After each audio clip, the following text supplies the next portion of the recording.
Qu'est-ce qui se passe lorsque c'est notre soi qui dirige? Et on observe. Je vous décrirai pas qu'est-ce que c'est l'expérience du soi. Parce que l'expérience du soi, c'est au-delà des mots, c'est au-delà du mental, et on peut pas décrire cette expérience. C'est quelque chose qui se vit dans le cœur profondément. C'est une ouverture, en tout cas, bref. On n'en parle pas, on la vit.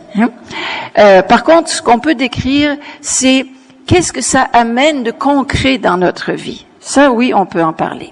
Et qui est quand même extrêmement intéressante, c'est que dès que notre soi apparaît, dès qu'il est plus actif, puis en fin de semaine, on lui a donné de la place, de toute façon, dès que notre soi apparaît, on a une beaucoup plus grande ouverture à l'expérience.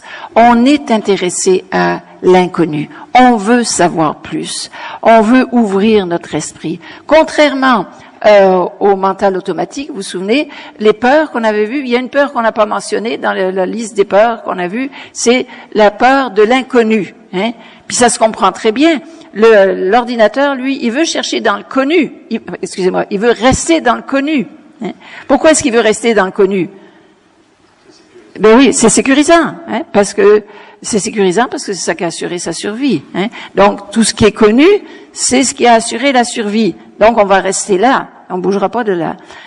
Mais dès que le soi apparaît, lui, il nous fait sortir de cette carapace-là, et on dit mais non, moi je suis intéressé à savoir plus, à lâcher mes idées, à en voir d'autres, etc., à découvrir. Ça, c'est ce qui se passe naturellement. Et en ce sens-là, si vous êtes ici, c'est parce que votre soi était déjà actif. Vous êtes venu ici et vous savez pas trop qu'est-ce que vous avez trouvé là, mais vous êtes curieux, vous voulez savoir plus que ce que votre vie vous a apporté jusqu'à présent. Ça, c'est un signe que le soi est actif. Ça va? Et oui, je vais vous raconter une petite histoire à ce sujet-là. Cet attachement au connu qu'il y a dans notre système mental, notre ancienne conscience. C'est une expérience que font des psychologues. Expérience classique. Ils ont un enclos. Dans l'enclos, ils mettent des petites boîtes et dans chaque boîte, il y a un tunnel. Les tunnels sont numérotés, 1 à 10. Puis, dans un des petits tunnels, ils mettent un morceau de fromage. Puis, une fois que tout ça s'est bien installé, ils mettent des souris dans l'enclos. Alors, la première fois qu'ils mettent les souris dans l'enclos, où s'en vont les souris? À peu près partout. Mais, à force de laisser le fromage dans le même tunnel, supposons que ce soit le tunnel numéro 3, à force de laisser le fromage dans le même tunnel, où prennent l'habitude d'aller les souris? Dans le tunnel numéro 3. C'est évident. Standard, classique. Bon, une fois que les souris sont bien habituées à aller dans le tunnel numéro 3, on change le fromage de tunnel et on le met dans le tunnel numéro 8. La première fois qu'on remet les souris dans l'enclos après avoir changé le fromage de tunnel, où s'en vont les souris? Dans le 3. Mais si on persiste à laisser le fromage dans le tunnel numéro 8, que font les souris au bout d'un moment? Elles vont dans le 8. C'est clair? C'est simple. Pour les souris, c'est simple. Ça va? Pour les êtres humains, c'est différent. Les êtres humains, mis dans des conditions identiques, qu'est-ce qu'ils vont faire, à votre avis, après qu'on ait changé le fromage de tunnel, symboliquement parlant? Ils vont continuer à chercher le fromage dans le tunnel numéro 3. Et si le fromage est pas dans le tunnel numéro 3, comme tu dis, là, ils vont discuter, ils vont se plaindre, ils vont dire que la vie est mal faite, que le gouvernement est pourri, et que les gens sont méchants, et etc.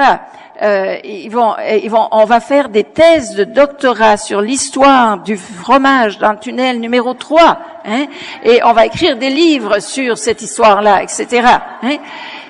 Le mental, oui, le mental, c'est-à-dire le mental a enregistré que le fromage était dans le tunnel numéro 3, il y est et il doit y rester pour le restant de l'éternité. Ça, c'est la dynamique du mental, qui est pas capable de changer. Il reste dans le connu. Et si le connu n'est pas satisfaisant, on se plaint. Alors, quand on s'aperçoit de cette dynamique-là, on s'aperçoit à quel point c'est limitant. Et c'est pourtant comme ça que fonctionne l'ordinateur. Alors, sachant cela, maintenant étant mis au courant, quand il n'y a plus de fromage dans notre tunnel numéro 3, dans notre vie, dans cette partie de notre vie qui était le tunnel numéro 3, quand il n'y a plus de fromage là, qu'est-ce qu'on fait? Qu'est-ce qu'on fait? Ben, c'est ça, on change de tunnel, tout simplement. On élargit notre perception de notre vie. On regarde s'il y a autre chose qui existe, une autre façon de voir les choses, etc. Et puis là, on va finalement trouver du fromage, plutôt que de se plaindre et de blâmer tout le monde pour le fait qu'il n'y a plus de fromage dans notre vie. Alors, il faut savoir, et avoir raison, bien sûr, on a raison, le fromage devrait être dans le tunnel numéro 3. Alors, il faut savoir si dans notre vie, qu'est-ce qu'on veut? Est-ce qu'on veut avoir raison ou est-ce qu'on veut avoir du fromage? Qu'est-ce qu'on veut? Du fromage, c'est évident. Bon, ben s'il n'y a plus de fromage là où on est, on change, on bouge, on remue, on s'ouvre, on agit. Ça va? Ok, alors c'est ça l'histoire du fromage.